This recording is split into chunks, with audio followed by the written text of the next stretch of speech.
So you've recently started Mounjaro, Wegovy, Ozempic, Zepbound, one of the common GLP-1s, and suddenly you're asking yourself, wait, how many days has it been since I've gone to the bathroom? If this sounds like you're definitely not alone. This is one of the more common symptoms that you can find yourself having on a GLP-1.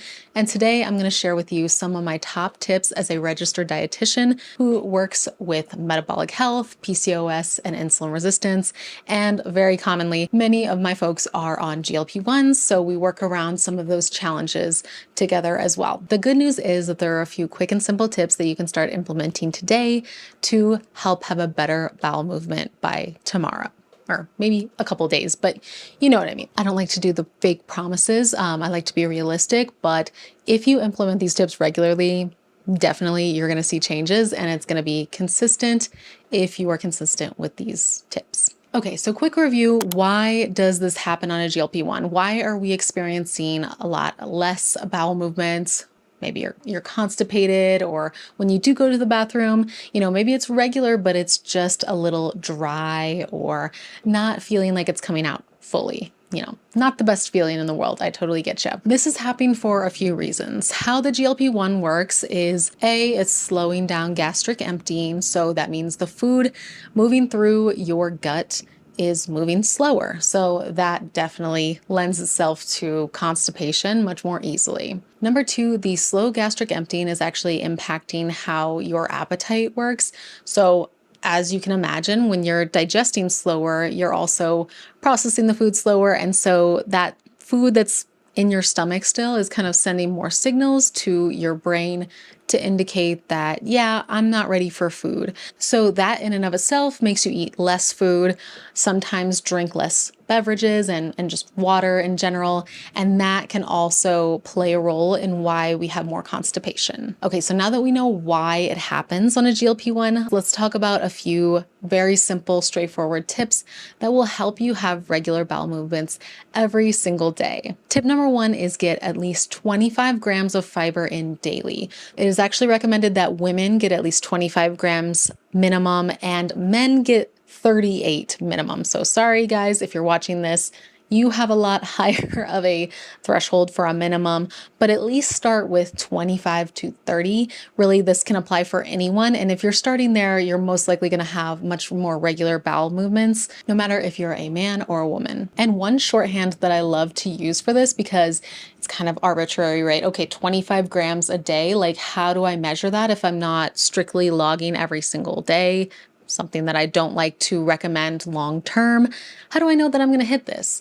A little shorthand that you can do is taking that total fiber goal, so say 25 grams, and divide it by the number of meals that you're shooting for in a day. So if you've watched any of my other GLP-1 videos, you know that you want to eat between 4 and 6 meals a day at least, so you can have plenty of opportunities to get in nutrients and to kind of keep your blood sugar steady throughout the whole day. So let's just say you eat 3 meals and 2 snacks a day, so that's 5 meals total. Take that 25 gram goal, divide it by 5, and then think about it as I need 5 grams of fiber per meal and per snack. That's a lot easier of a shorthand way to think about it than the big picture, I need 25 grams every single day. So how do you know exactly how much fiber is in the foods that you're eating? Well, I have a handy dandy free resource that I think you're gonna love. It's my fiber cheat sheet.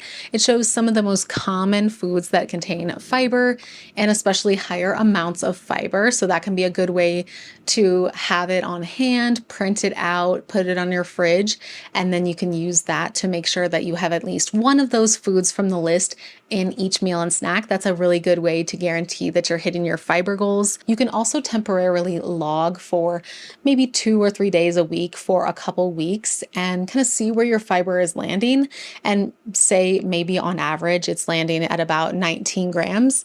then you know to look at the fiber sheet that you're going to download in the description box below and pick a food that is 6 grams of fiber, or maybe 2 foods that are 3 grams of fiber to add to your typical day of eating. And that's another easy way to hit your goal without obsessing and stressing.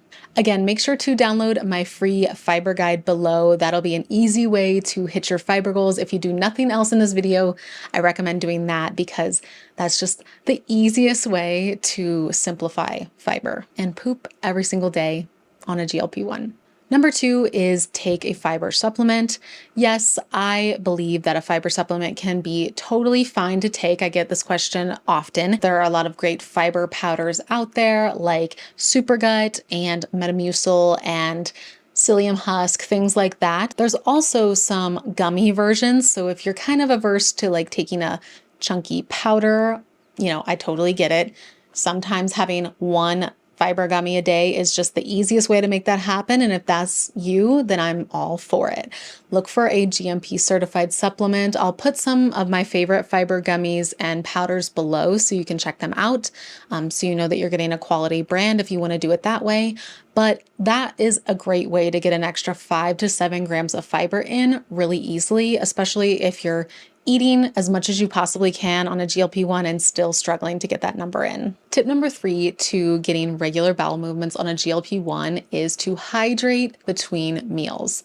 So you probably know that you need plenty of water, whether you're on a GLP-1 or not. If you're watching this video, you are on a GLP-1 most likely. But the big kicker with hydration when it comes to a GLP-1 is to get the water that you need between your meals, not at your meals and snacks. Water is so important and cannot be forgotten with our first tip on just getting your fiber goals in, because if you get your fiber in and you don't get enough water, then you're just going to become more constipated. So you definitely want to hit the water goal as well. And you can calculate that using like some online calculators. I can see if I can leave one in the description if that helps.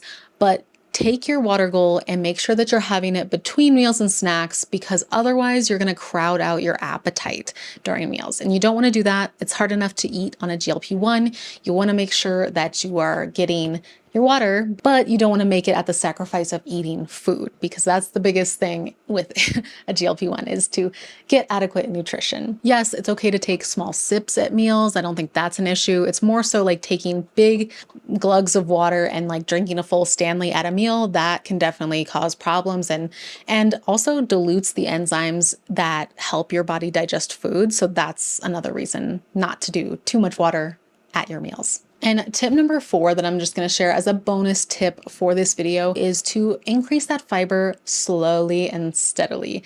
I know I said at the beginning that you want to have 25 grams or more, and that is true, but keep in mind where your starting point is. So if you're getting 5 to 10 grams of fiber a day or even less, going straight to 25 can be pretty brutal on your stomach. So you don't want to do that. Again, it can cause constipation if we do it too quickly and if we don't increase our water with the amount of fiber that we increase to.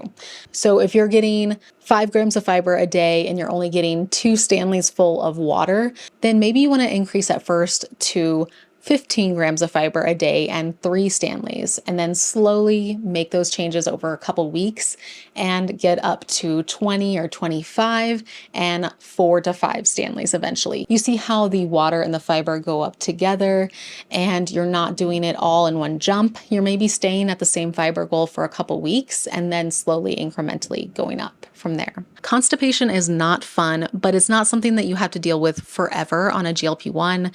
You are not destined to forever be constipated, and you don't have to spend $1 million on a fancy supplement to have regular bowel movements. And you definitely don't want to depend on laxatives forever either, because that can be a whole different issue. So hopefully some of these tips helped. Let me know below if you have a favorite fiber supplement that you like.